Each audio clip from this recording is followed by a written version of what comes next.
Phil Krell, 26. I grew up in Jacksonville, Florida, and then I was living in Delray Beach before I left.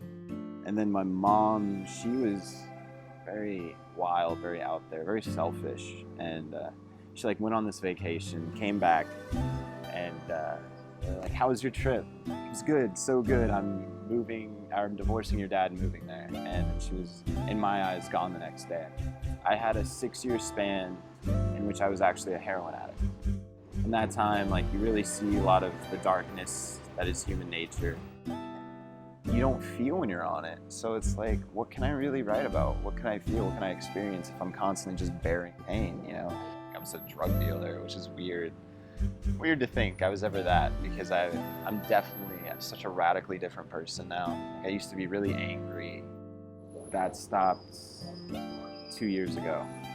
So originally I didn't have a typewriter. I just sat out with a sign that said "Traveling on Poetry," and I would either orate poems I had written or I would handwrite them for people. The fact that people were giving me money for this, that blew me away. First morning after I did it, in which I bought a bagel and a cup of coffee on money from poetry, was the most amazing feeling I've ever had. And I always wanted to see the world, and I was so sick of being stuck in Florida. So I always had this pull. I quit my job, broke up with my girlfriend, and packed everything in a bag and left. And so ever since then, I've been going around.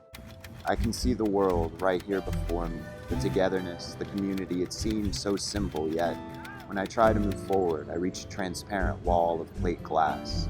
Are my cries, my protests muffled? Is there no sympathetic human force? Or am I left to struggle in the dark with the enormity of my own soul? Perhaps I cannot form that all-too-human connection. For while I want what they have, I am not one of them. I write poetry for people, especially on the street. It's so powerful because of the conversation beforehand. Because I'm sitting there on the street corner, they don't know me. They feel like they can be incredibly open.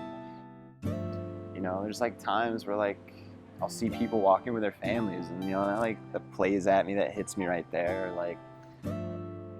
There's all kinds of things that'll just set off a little bit of sorrow. But what I like about traveling like this is when I don't have a phone, don't have any money, in a place where I don't have any friends, and I feel bad, I can't run from it. I can't buy my way out of it. So you face it, you stare it in its face, and it always works out.